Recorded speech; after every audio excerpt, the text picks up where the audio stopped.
શાસ્ત્રમાં કોઈ જગ્યાએ ભાંગ પીવાની છૂટ આપેલી નથી, નિષેધ કરેલો છે.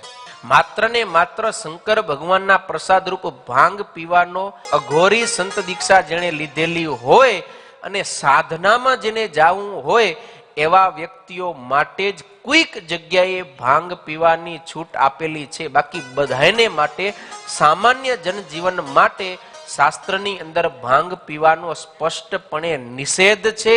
માટે ભગવાન શંકરના પ્રસાદના મહાત્મ્ય કરીને પણ આપણાથી ભાંગ ન પીવાય.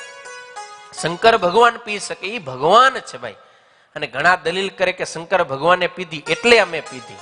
તો એવાને કહેવામાં આવે કે શંકર ભગવાને ખાલી ભાંગ નથી પીધી, શંકર ભગવાને હડાહડ ઝેર પીધું હતું. તમે પીઓ રહ્યા તો બાપા દારૂ પીએ, તો ઝેર નહીં પીએ. આપણે કેવું ગોઠવી, આપણને જે મજા આવે એમાં ભગવાનને શાસ્ત્રને ગોઠવી દઈ, એમ ના હાલે.